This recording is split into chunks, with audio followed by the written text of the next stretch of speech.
1절부터 5절까지 말씀입니다.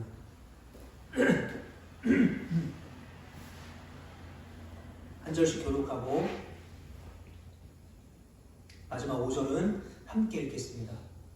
에베소 교회의 사자에게 편지하라.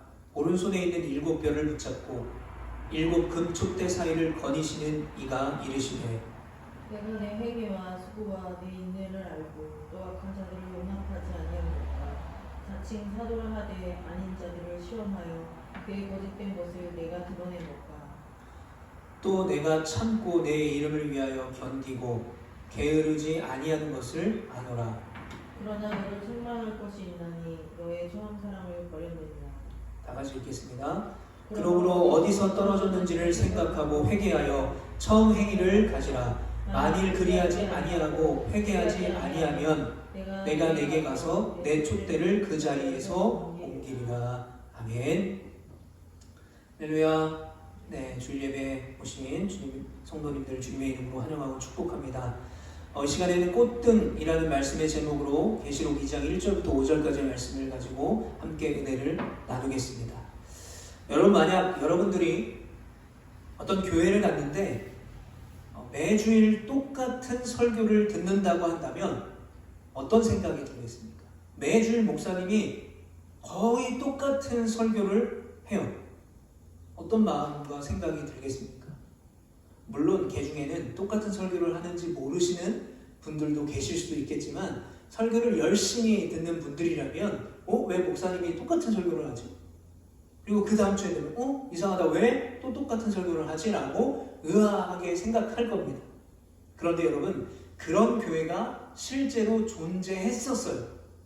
바로 지금으로부터 1920여 년 전에 바로 오늘 본문에 나오는 바로 에베소 교회였습니다.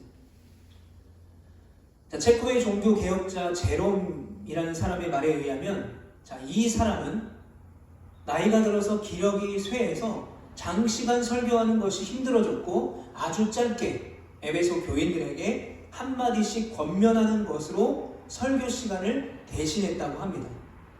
그리고 이 사람은요, 에베소 교인들에게 그 짧은 설교를 대신하는 권면의 시간마다 온화한 얼굴로 나의 아들들아, 나의 딸들아, 서로 사랑하라 라는 말로 설교가 끝났대요. 물론 설교가 짧아서 좋은 사람도 있겠지만 매주일 똑같은 설교를 하는 거예요. 매번 반복하는 것입니다. 그래서 항상 똑같은 말만 반복해서 하니까 에베소 성도들이 이렇게 건의했다고 합니다. 사도님, 왜 매번 똑같은 말씀만 되풀이하십니까? 그때 노사도가 이렇게 이야기했습니다. 이것이 예수 그리스도의 명령이니라. 서로 사랑하는 것이 너희를 향한 예수님의 명령이다 라고 이야기를 했습니다. 그가 썼던 요한일서 4장 7절부터 8절을 현대인의 성경으로 보면 이렇게 말하고 있습니다. 사랑하는 여러분, 서로 사랑합시다. 사랑은 하나님에게서 왔습니다. 사랑하는 사람은 모두 하나님에게서 나서 하나님을 알지만 사랑하지 않는 사람은 하나님을 모릅니다. 이것은 하나님이 사랑이시기 때문입니다. 요한일서 4장 7절부터 8절까지의 말씀입니다. 이렇게 말하고 매주일 똑같은 서로 사랑하라는 설교를 했던 이 사람은 누굴까요? 바로 우리가 잘 알고 있는 사도 요한입니다. 사도 요한. 그런데 지금 에베소 교회 성도들에게 사도 요한이 설교를 하고 있어요. 이상하죠? 왜요? 에베소 교회는 바울이 개척한 교회잖아요. 맞아요. 이 에베소 교회를 역사적으로 살펴보면 바울이 에베소 교회를 개척하고 가르쳤습니다. 그리고 그렇게 목회를 하다가 AD 64년에 기원후 64년에 네로 황제가 기독교를 박해할 때 로마에 의해서 체포되고 바울은 순교를 당하게 됩니다.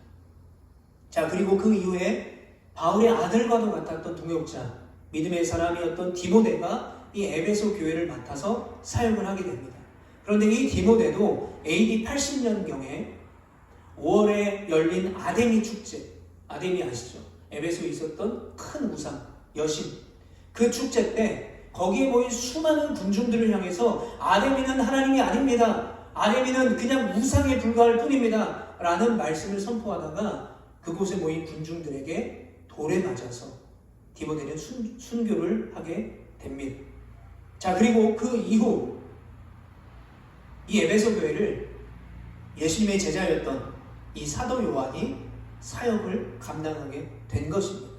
그래서 아까 에베소 교회에게, 성도들에게 나의 아들들아 나의 딸들들아 서로 사랑하라 라는 설교를 했던 거예요. 자, 그렇다면 이 사도 요한은 원래 유대 땅에 살고 있었죠. 예루살렘에 살고 있었죠. 왜냐하면 예수님이 십자가에 달렸을 때 사도 요한에게 내 어머니를 부탁한다라고 하면서 돌아가시잖아요. 자, 그럼 어떻게 예루살렘에서 이 에베소로 오게 되는가? 사도 요한은요, 디모데의 권면이 있었습니다. 에베소로 와달라는. 그래서 바울이 순교하기 4년 전, 약 AD 60년쯤에 예수님의 어머니 막달라 마리아, 그때는 나이가 많았겠죠. 그 마리아를 모시고 유대의 땅을 떠나 예루살렘을 떠나서 에베소로 이주를 하게 됩니다. 왜 이주를 했냐면 그때의 유대 땅은요 굉장히 혼란스러운 상황이었습니다. 왜냐하면 유대인들이 로마를 향해서 반란을 계속해서 일으켰기 때문이죠. 그래서 그 유대인들이 일으킨 반란을 막기 위해서 로마는 티투스를 유대 땅에 보냅니다. 그리고 그 로마 군들이 예루살렘을 완전히 함락시켜 버려요. 그리고 그들이 포로로 돌아와서 어렵게 세웠던 두 번째 성전인 이 수르바벨 성전이 성경에 예언된 대로 돌 하나도 남지 않고 다 불에 타버립니다. 그래서 수많은 유대인들이, 그곳에 살고 있던 유대인들이 국가를 잃어버리고 로마 제국의 전역으로 포로로 잡혀가거나 퍼져나가서 도망가서 떠돌며 사는, 흔히 말하는 우리가 소위 말하는 디아스포라의 시대가 그때 본격적으로 시작이 된 것이죠. 자, 그렇게 이제 에베소에 이 요한이 오게 된 것입니다. 그런데 그 사도 요한도 에베소 교회에서 사역을 하다가 도미티아누스의 신전을 지나가게 돼요. 그 당시에 로마는요, 황제가 죽으면 신전에 그 황제의 시신을 모아두고 그 황제의 이름을 딴 신전을 만들어서 그 죽은 황제를 신처럼 모셨습니다. 아니, 도미티아누스 황제도 마찬가지였어요. 그런데 이 도미티아누스는 특징이 있는데 뭐냐면 자기가 죽지 않았는데 여전히 살아있고 나라를 다스리는데 신전을 만들어버린 거예요. 그러니까 수많은 로마 황제들보다 자신을 뭐 했어요? 더 신격화한 거죠. 그래서 유대인들이 그곳을 지나가다가 로마 군대가 그 사람을 붙잡고 황제를 숭배하라 라고 했을 때 숭배하지 않으면 감옥에 가두거나 독배를 마시게 해서 죽였습니다. 사도 요한도 그 길을 지나다가 이제 로마 군인에게 체포가 되고 황제 숭배를 요구받아요. 그런데 내가 모시는 주 예수 그리스도 오직 하나님이 한 분뿐이다 라는 고백을 하고 황제 숭배를 거부합니다. 그러자 독배를 마시게 되었어요. 그런데 이상하게도 사도 요한이 사약, 우리 조선시대로 말하면 사약을 먹었는데 죽지 않았어요. 조선시대에도 이런 역사가 있다고 합니다. 어떤 사람은 이 사약을 먹어도 한 번에 죽는 사람이 있고 여러 잔을 마셔도 죽지 않는 사람이 있었대요. 그러면 여러 잔을 먹어도 죽지 않는 사람들을 어떻게 했는가? 유배를 보낸 거예요. 이 제주 땅에. 그러니까 제주 땅에 유배를 보낸다는 것은 최악의 유배지로 갔다라는 거라고 조선시대에 그런 역사의 기록이 있답니다. 자, 요한도 마찬가지입니다. 독배를 마셨는데 죽지 않았어요. 그래서 어떻게 됩니까? 우리가 잘 알듯이 펄펄 끓는 기름솥에 들어가죠. 그런데 거기서도 요한이 죽지 않았습니다. 그래서 로마가 할 수 없이 어떻게 됐는가? 이 요한을 반모섬으로 유배시켜요. 그래서 그 반모섬에서 채석장이 있는데 그곳에서 혹독한 중노동을 시켰습니다. 자, 그런데 요한은 그런 혹독한 중노동 가운데도 그 반모섬에서 하나님의 환상을 보고 AD 90년에서 95년 사이에 기록한 성경이 바로 오늘 본문인 요한계시록이었습니다. 자, 그럼 지금까지 나눈 이야기를 종합해보면 그 유명한 사도 바울이 개척을 하고 목회를 했습니다. 그리고 바울에 비해서 부족함이 전혀 없는 디모데가 또 목회를 했어요. 그리고 예수님의 어머니의 돌봄을 부탁받았던 예수님의 제자였던 요한이 마지막에 목회를 했던 에베소 교회예요. 첫 목회자 바울은 순교했습니다. 두 번째 목회자인 디모데도 순교했습니다. 세 번째 목회자였던 사도 요한도 2번이나 순교를 당할 뻔했는데 순교당하지 않았죠. 이런 역사가 있는 거예요. 하나님을 향해 목회자가 하나님의 복음을 지키기 위해다가 순교하고 핍박을 당했던 역사가 있는, 이름만 봐도 쟁쟁한 목회자들이 사역했던 그런 교회였습니다. 자, 그렇다면 이 에베소 교회가 얼마나 복음과 진리 안에 굳건하게 서 있었겠습니까? 바울이 사역했고, 디모데가 사역했고, 요한이 사역했는데. 그래서 그 명성에 맞게 에베소 교회는 오늘 본문에 하나님께 이렇게 칭찬을 받고 있어요. 우리 2절과 3절 말씀을 같이 한번 읽어보겠습니다. 시작. 내가 내 행위와 수고와 내 인내를 알고 또 악한 자들을 용납하지 아니한 것과 자칭 사도라 하되 아닌 자들을 시험하여 내 거짓된 것을 네가 드러낸 것과 또 내가 참고 내 이름을 위하여 견디고 게으르지 아니한 것을 아노라. 자, 에베소 교회가 하나님께 이런 칭찬을 받는데 2절과 3절에 보면 총 4가지의 칭찬이 있습니다. 자, 첫 번째는 에베소 교회와 성도들의 행위와 그들의 수고와 인내를 하나님은 칭찬하셨습니다. 자, 여기서 말하는 행위라는 말이 있는데 이 행위는 성경에서 말하는 착한 일을 뜻해요. 성경에서 말하는 착한 일은 보통 복음을 위한 일입니다. 하나님의 영광을 위한 일을 말하는 거죠. 즉 이 에베소 교회는 교회가 세워지고 나서 40여 년이 흐르는 시간 동안에 로마의 핍박과 고난이 있었음에도 복음을 위해 수고와 인내를 마다하지 않았던 거예요. 자, 그래서 하나님의 칭찬을 받고 있는 것입니다. 자, 두 번째, 악한 자들을 용납하지 않았습니다. 자, 여기서 악한 자들이라고 번역된 헬라어가 있는데 카코스라는 단어가 있습니다. 이 사람들은 도덕성이 결여된 자들이라는 뜻을 가지고 있어요. 자, 바울이 고린도전서에서 불의한 자를 예를 들고 있는데 이 불의한 자를 원어로 보면 아디코스예요. 카코스, 아디코스. 악한 자, 불의한 자. 비슷한 의미를 가지고 있습니다. 그런데 고린도전서에서 이 악한 자들, 불의한 자들의 실제 예를 들고 있는데 어떤 사람들이냐면 우상 숭배하는 자들, 음행하는 자들, 토색하는 자, 탐욕하는 자, 모략하는 자, 술 취하는 자, 동성애, 그리고 도둑질 이라고 그 당시 불의한 자, 그 당시에 악한 자들이 이런 사람이다라고 바울이 말하고 있습니다. 그러니까 에베소 교회는 우상 숭배하는 자, 음행하는 자, 토색하는 자 이런 악한 자들이 교회에 침투하는 것을 막아냈다는 거예요. 교회의 진리를, 복음의 진리를 지켜냈다는 것입니다. 자, 세 번째는 자칭 사도라고 하는데 사도가 아닌 자들이 거짓된 것을 밝혀냈어요.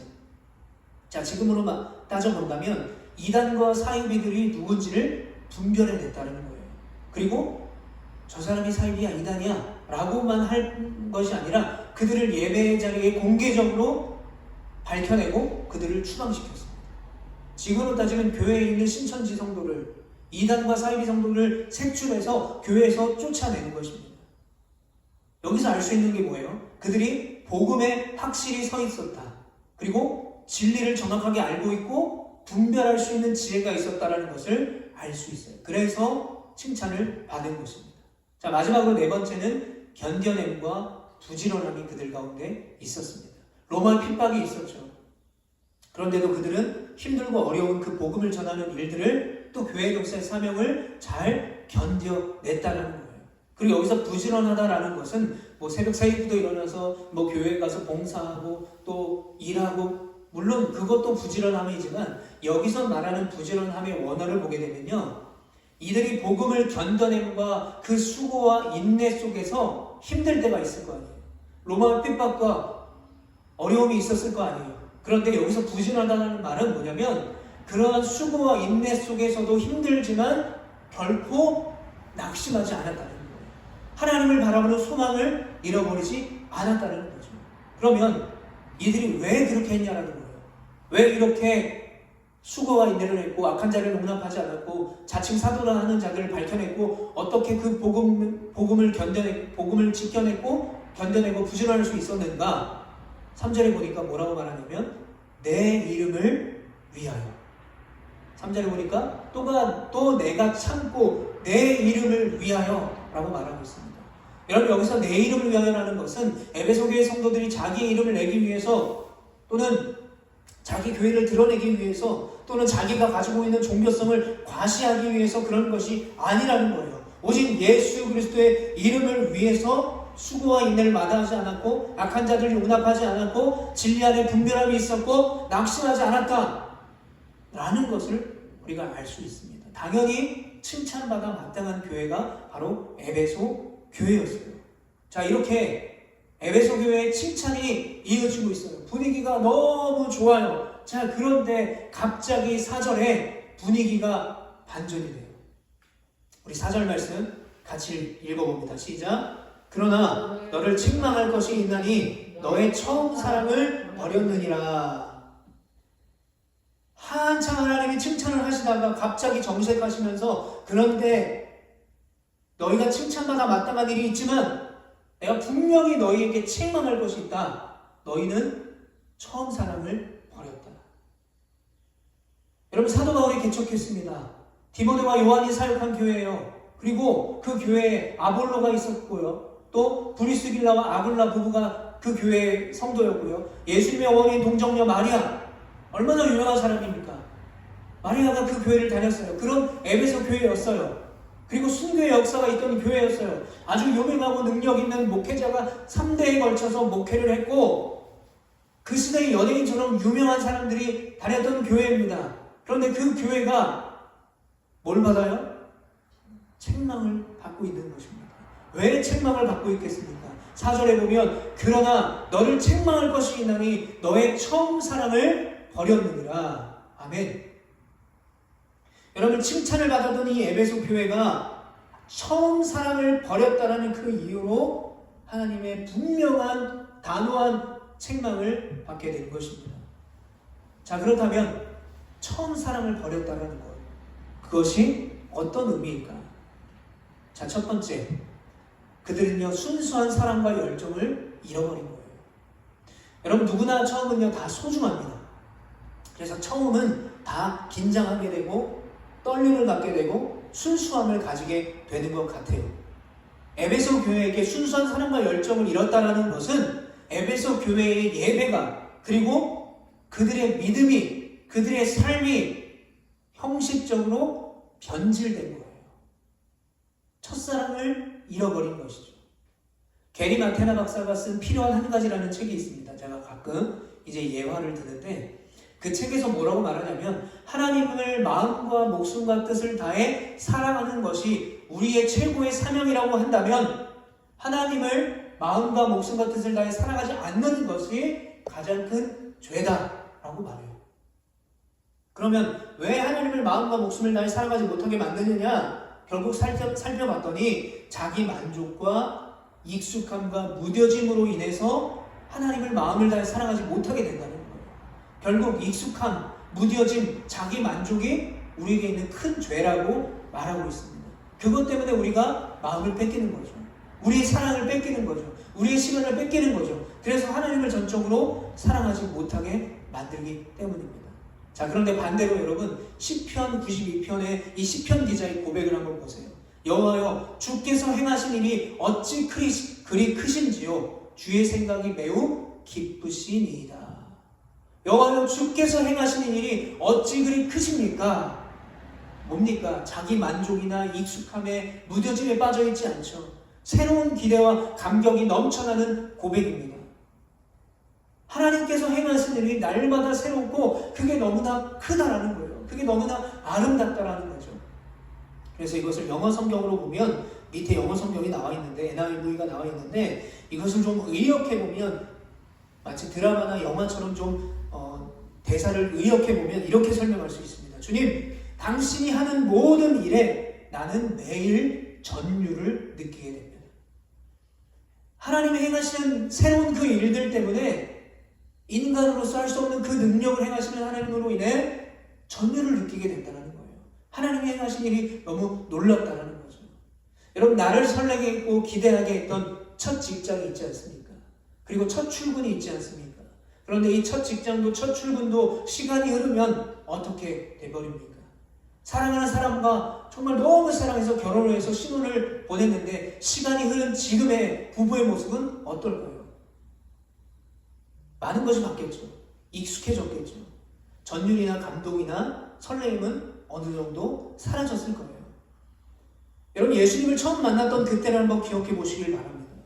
예수님을 처음 만났을 때의 나의 모습, 그때의 감격과 그때의 정말 감동과 하나님을 향한 사랑의 고백이 시간이 매우 많이 흐른 뒤에, 직분을 얻은 뒤에 지금 나의 모습은 어떤지 한번 돌아볼 수 있었으면 좋겠습니다.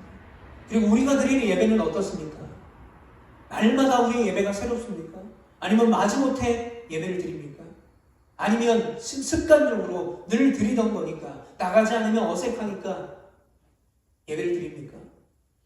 여러분, 충격적인 결과가 있는데요. 지금 현대인들이 교회를 다니는 이유 중에 가장 큰 이유가 물론 말씀 때문에, 은혜 때문에가 제일 크겠죠. 그런데 그것만큼의 퍼센테이지를 차지하고 있는 교회를 다니는 목적이 친교라고 했습니다. 물론 성도 간의 교제는 매우 중요한 겁니다. 그런데 말씀보다, 예배보다 성도들을 만나서 얘기하고 떠드는 것, 같이 커피 마시고 차 마시는 것, 축구하는 것, 운동하는 것이 더 좋아진다면 그것은 예배와 신앙의 우선순위가 무너지게 되는 것이죠. 여러분, 에레미야가 3장 22절부터 23절에 보십시오. 이렇게 고백하고 있습니다. 여호와의 인자와 긍휼이 무궁하심으로 우리가 진멸되지 아니함이니라. 여호와의 인자하심과 긍휼이 있기 때문에 우리가 결코 소멸되거나 진멸되지 않고 영원한 생명으로 날마다 살아갈 수 있음을 고백하고 있어요. 그러면서 이렇게 말합니다. 이것들이 아침마다 새로우니 주의 성실이 크도소이다. 아침마다 새로운 하나님의 은혜가 임한다는 거죠. 하나님의 기쁨이 임한다는 거죠.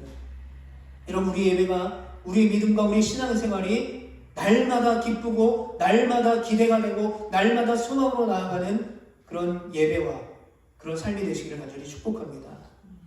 바로 이렇게 순수한 사랑과 열정을 이뤘다라는 것, 그 이유로 인해 그 유명했던 에베소 교회가 책망을 받게 됩니다.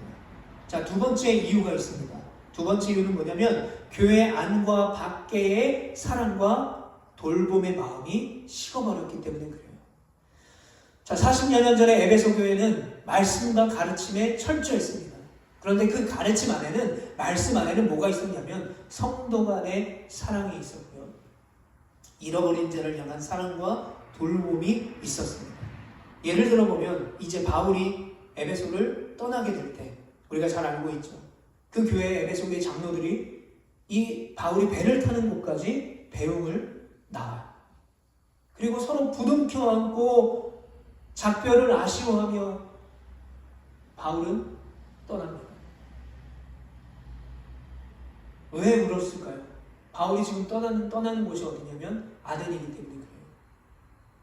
얼마나 고생하고 얼마나 힘겨울지, 그 복음을 전하느니 얼마나 막막하고 아플지를 이 에베소교회 성도들은 알았던 거죠. 그리고 함께 사역했던 함께 사랑했던 아쉬운 마음과 또 바울을 걱정하는 그 마음과 또 바울은 성도들을 남겨두고 떠나야만 하는 그 아쉬움과 마음이 한 마음이 돼서 서로 부둥켜 안고 울었던 교회였어요. 그런데 여러분, 요즘의 교회가 어떻습니까? 다 그런 건 아니지만 소수의 교회를 보면 담임 목사님을 권고사직을 시켜요. 이러한 이유로 교회를 떠나줬으면 좋겠습니다. 그리고 교회 안에 성도들끼리 불화와 갈등이 있어요. 분열이 있습니다. 왜 그렇습니까? 사랑하지 못하기 때문에. 사랑이 사라졌기 때문입니다. 여러분, 에베소 교회는요, 말씀 위에 굳건히 세워졌던 사랑의 공동체였어요. 그런데 변질된 것이죠. 시간이 흐릅니다. 견뎌내던 로마의 핍박은 오히려 더 네로와 타티스와 도미티아누스로 이어지는 그 역사적인 시간 속에서 계속해서 심해져요. 이 정도면 끝이 나겠지, 이제는 끝이 나겠지 했는데 점점 심해집니다. 진리로 막아냈던 그 이단과 사이비들과 악한 자들이 계속해서 교회에 침투합니다. 그러니까 어떻게 됩니까? 에베소 교회가 지켜왔던 하나님을 사랑하는 것, 그것이 무너져 버린 것이죠. 하나님을 사랑하는 것, 온전한 예배가 무너지니까 어떻게 됩니까? 성도 간의 사랑이 식어지는 것이죠. 배운 교리는 머리 안에 가득 차 있는데 믿음과 사랑의 삶이 따르지 않으니까 서로를 향한 따뜻함이 사라지는 것이죠. 세상 밖으로, 교회 밖으로, 세상으로 선한 영향력을 에베소 교회가 잃어버리게 된 것입니다. 그래서 우리가 이 세 번째 대림주의를 보내면서 우리가 꼭 기억해야 될 것이 있어요. 바로 이 부분입니다. 여러분, 예수님이 이 땅에 오실 때에 유대인들은 본인들의 믿음과 그리고 유대 공동체 내에서 내려갔던 전통만이 진짜라고 확신했어요. 그래서 어떻게 합니까? 그리스도이자 왕이자 메시아로 오셨던 하나님의 아들 예수 그리스도를 그들이 십자가에 못 박은 거예요. 왜요? 뭐 때문에? 그들의 전통과 교리 때문에. 여러분, 에베소 교회를 세운 바울은 어떻습니까? 바울도 다메섹 도상에서 부활하신 예수님을 극적으로 만나서 회심하기 전까지는 다른 유대인들과 다를 바 없었던 예수님을 믿는 추종자들을 핍박했던 사람들 중에 한 명이었어요. 뭐 때문에 그랬을까요? 바울이 믿었던 믿음 때문에. 나무에 달려 죽는 자마다 다 저주받은 자다. 그러니까 저 예수 그리스도는 저주받아 죽는 거다. 그런데 저 저주받아 죽은 자를 구원자 메시아로 여기는 저 사람들을 잡아 가두는 것이, 핍박하는 것이 하나님을 위해 영광 돌리는 일이다라고 생각했던 거죠. 즉 하나님께 책망받았던 이 에베소 교회는 사랑은 사라진 거예요. 그리고 거칠애로 뭐만 남았어요? 교리만 남았어요. 교리만 남으니까 서로 판단하기 시작하고 분열되기 시작하고 세상 밖으로의 사랑을 전하지 못하게 되었던 것입니다. 여러분, 그래서 이런 말이 있습니다. 욕조에 더러운 물을 버리다가 욕조에 있는 아기까지 버리는 우를 범하지 말라. 아기를 씻겨다 보면 물이 더러워지죠. 어우, 물이 더러워. 물만 버려야 되는데 아기까지 버리는 일을 버리지 말라는 거예요. 에베소 교회는 사람을 버렸어요. 그들이 갖고 있는 지혜, 교리로 다른 사람을 판단하고 하나님을 사랑하는 그 첫사랑과 첫마음을 잃어버리기 때문에 결국 그들은 첫사랑을 잃어버리고 잘난 체하는 교리만 남았어요. 그리고 결국 그 잘난 체하는 교리는 이단과 사이비를 분별하지 못하고 그들의 침투를 막아내지 못했습니다. 여러분, 그러므로 교회의 본질이라고 한다면 최고의 본질은 바로 사랑임을 여러분 꼭 기억하시길 바랍니다. 하나님을 사랑하는 것, 그리고 이웃을 사랑하는 것이 이 시대의 교회의 사명이며 본질을 믿으시길 바랍니다. 그래서 제가 원하고 기도하는 것은 우리 제주 모아교회가 이름처럼 사람을 교리로 판단하고 겉모습으로 판단하고 어떤 다른 의미로 판단하고 그들이 어떠함으로 판단하는 것이 아니라, 그래서 판단하고 정죄하는 것이 아니라, 죄인은 우리 어떠함이 아니라 우리를 죽기까지 사랑하셨던 예수님의 사랑을 가지고 전하고 나누고 서로 사랑할 수 있는 그런 교회가 바로 우리 제주 로아 교회가 되기를 원합니다. 자, 다시 본문으로 돌아가면 하나님께서는요, 다행히도 에베소 교회를 책망만 하지 않으셨어요. 자, 5절 말씀을 같이 한번 읽습니다. 시작. 그러므로 어디서 떨어졌는지를 생각하고 회개하여 처음 행위를 가지라. 만일 그리하지 아니하고 회개하지 아니하면 내가 네게 가서 내 촛대를 그 자리에서 옮기리라. 자, 너무나 다행히도 하나님께서는 에베소 교회를 책망만 하지 않으셨어요. 그들에게 그 책망에 따른 세 가지의 처방을 내려주세요. 자, 첫 번째, 생각하라 입니다. 생각하라. 자, 이 생각하라라는 말은요, 원어를 보면 현재 능동형을 쓰고 있습니다. 현재 능동형을 쓰고 있다는 것은 생각하라는 것을 한 번만 생각하는 것이 아니라 계속해서 반복해서 생각하라는 거예요. 언제까지? 어디서부터 잘못됐는지, 어디서부터 떨어졌는지를 발견할 때까지 능동적으로 계속 생각하고 반복해서 생각하라는 것입니다. 이번에 제가 정기검진차 서울에 다녀왔습니다. 이번에는 특별히 이 내분비내과 진료까지 있어서 검사를 몇 개를 더 받았어요. 이식외과에서는 피검사와 소변검사를 했고, 내분비내과에서는 피검사와 핵의학 검사와 촬영과 엑스레이 촬영을 했습니다. 소변검사와 피검사 결과로 이식받은 신장이 잘 유지되어 있다는 좋은 결과를 받아서 하나님께 감사했고요. 내분비내과에서 피검사를 했고 또 핵의학 촬영을 했고 엑스레이 촬영을 한 결과로 이 스테로이드제로 인한 골다공증도 많이 좋아지고 있다라는 기쁜 소식을 받았습니다. 자, 그런데 제가 이 검사를 받기 위해서 12시간 이상을 금식했어요. 그리고 병원에 아침 9시 30분에 가서 오후 2시 넘어서까지 병원에서 있다가 또 약을 받아서 또 집으로 갔습니다. 왜 제가 이렇게 12시간을 금식하고 또 9시부터 오후 2시까지 그 긴 시간 동안 병원에 머물러야 했겠습니까? 정확한 진단을 위해서예요. 정확한 진단. 여러분, 정확한 진단이 왜 필요한 줄 아십니까? 정확한 진단이 있어야 정확한 뭐가 있어요? 처방이 있기 때문에 그래요. 정확한 진단, 어디서부터 잘못됐는지 어디서부터 떨어지는지를 발견하고 생각할 때 돌아갈 수 있는 길이 열리게 된다는 것입니다. 바로 이 5절 말씀, 생각하라. 어디서부터 떨어졌는지 생각하고 회개하라. 처음 행위를 가지라. 아니면 내가 네 촛대를 옮길 것이다 라는 이 말씀이 에베소 교회를 향한 하나님의 처방전이에요. 그런데 이 처방전은 에베소 교회만을 위한 것이 아닙니다. 지금 이 시대의 교회와 지금 이 시대의 성도들에게도 내려주는 하나님의 처방전입니다. 뭐라고요? 어디서부터 잘못되었는지, 어디서부터 무너졌는지를 생각해보고 진단하라는 거예요. 자, 그러면 진단했다면 뭘 해야 되죠? 그 다음에 회개하라. 여러분, 진단을 받았다면, 병원에서 진단을 받았다면 약을 먹거나 또는 통원 치료를 하거나 또는 입원을 하거나 수술을 하거나 해야 됩니다. 자, 어디서부터 신앙이 잘못되었는지를 깨닫게 됐다면 이제 뭘 해야 됩니까? 여기서부터 잘못됐구나 라고 하는 거기서 그치는 것이 아니라 회개해야 됩니다. 여러분, 그러므로 우리는요, 자기 만족과 익숙함, 그 무뎌짐을 경계해야 돼요. 왜냐하면 그 무뎌짐과 자기 만족과 익숙함은요, 어떤 문제를 발생시키냐면 내 문제를 바라보지 못하게 만들어요. 내 죄를 바라보지 못하게 만들어요. 그냥 좋은 게 좋은 거라고 생각하게 만들어요. 하나님께 돌아갈 수 있는 기회를 잡지 못하게 만듭니다. 그게 마귀의 가장 중요한 전략이에요. 어떻게 하면 인간이 하나님과 멀어질 수 있을까? 또 멀어진 인간이 어떻게 하면 하나님께 돌아가지 않을 수 있게 만들까? 여러분, 그렇다면 우리가 그런 상태에 있다면 다른 방법은 없어요. 유일한 방법은 그냥 엎드려서 회개하는 것입니다. 몸부림치면서 말씀과 기도의 자리로 나아가 회개함으로 주님의 그 은혜의 자리로 돌아가는 것밖에 없어요. 자, 그렇다면 세 번째는 회개했다면 뭘 해야 될까요? 처음 행위를 가지는 거예요.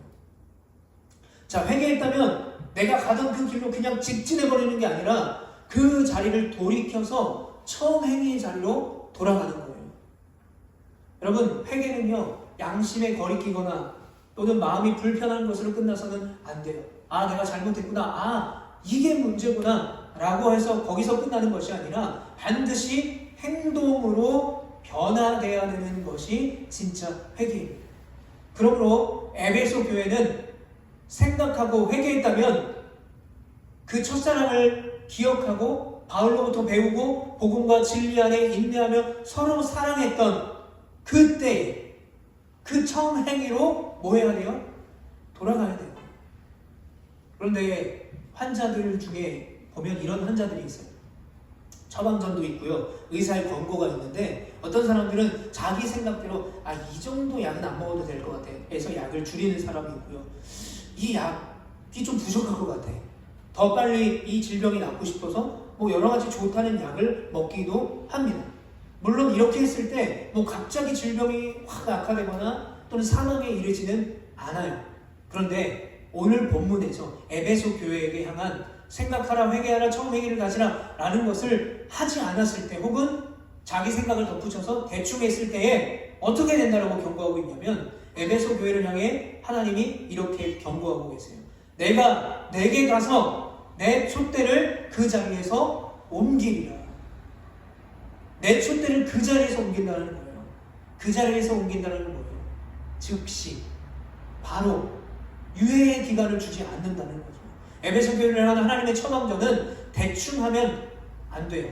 그대로 행해야만 합니다. 그래야 원래대로 돌아갈 수 있고 처음 사랑을 회복할 수 있기 때문에 그래요. 여기서 말하는 촛대는요, 교회입니다. 에베소 교회를 지워버리시겠다는 거예요. 아주 무서운 경고입니다. 그래서 사도 요한이 어떻게 됐습니까? 이 사랑을 잃어버린 그 에베소 교회에게, 그리고 그들의 분열과 아픔을 치유하고 분열된 교회를 회복하기 위해서 에베소 교회에게 보내는 편지 요한일서를 기록한 거예요. 근데 거기서 하나님의 사랑만을 강조해요.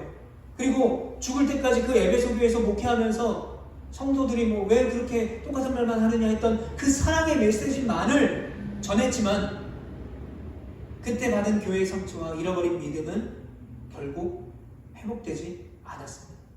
그러므로 결국 처음 사랑과 순수한 복음을 잃어버린 에베소 교회는 역사적으로 지워져 버렸습니다. 그 이후에 역사적으로 어떤 일이 벌어졌냐면 큰 지진이 있었어요. 에베소 지역에. 그리고 말라리아라는 질병이 창궐해서 많은 사람이 다 죽었습니다. 나중에는 지금의 튀르키인들이죠. 투르크 민족이 그 땅을 쳐들어옵니다. 그래서 그들의 칼날에 많은 사람이 다 죽게 돼요. 소아시아 지역, 지금의 튀르키의 땅이죠. 바울의 1차 전도 여행 때 그 교회들의 중심에 되었던 이 에베소 교회는 교회의 기능을 완전히 상실하게 됩니다. 그래서 제가 이제 에베소 교회를 보여주려고 자료를 많이 찾았어요. 그런데 그 교회가 터만 남고 다 사라져버렸기 때문에 보여드릴 수 있는 게 없었어요. 본문의 말씀대로 교회의 촛대가 옮겨진 것입니다. 지금은 흔적만이 남아서 당시의 그 아픔, 당시 하나님의 그 믿음과 사랑을 버렸던 그 아픔을 간직한 채 쓸쓸하게 성지순례객을 맞이하고 있는 것이 바로 에베소 교회입니다. 자, 이제 말씀을 정리하겠습니다. 오늘 에베소 교회를 향한 이 칭찬과 하나님의 책망을 보면서, 그리고 결국 촛대가 옮겨진 에베소 교회의 결말을 보면서 우리가 꼭 기억해야 될 세 가지가 있습니다. 자, 첫 번째, 이 땅에 구원자로 오신 예수를 만난 그때의 기쁨과 순수함을 우리는 회복해야 돼요. 오늘 말씀의 제목이 꽃등입니다. 꽃등. 이 꽃등은요, 순 우리말로 맨 처음이라는 뜻을 가지고 있대요. 맨 처음 그대로를 우리가 돌아가야 돼요. 우리는 회복되어야 하는 것이죠. 왜요? 오늘 말씀이 분명하게 말씀하고 있어요. 처음 행위로 돌아가지 않는 자는 촛대를 옮겨진다. 두 번째, 예수님을 처음 만난 그때 기쁨과 순수함을 회복해야 되는데, 그 사랑을 회복할 뿐만 아니라 그 사랑을 세상 가운데 전하고 나누는 우리의 대림절과 우리의 삶이 돼야 돼요. 제가 첫 주에 이렇게 설교했죠. 나만의 성탄, 우리들만의 대림절이 되지 않기를 바랍니다.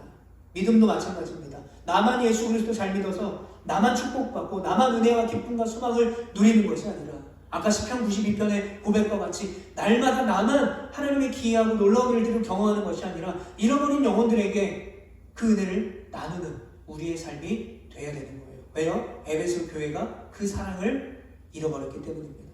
자, 그렇다면 어떻게 전하고 나눌 수 있을까? 저는요, 개척을 하고 계속해서 그것에 대해서 고민하고 있어요. 그래서 어떤 사람은 주기 되는 밤이 되는 전도지 갖고 나가서 뿌리라는 거예요. 나눠주라는 거예요. 그것도 좋은 방법이겠죠.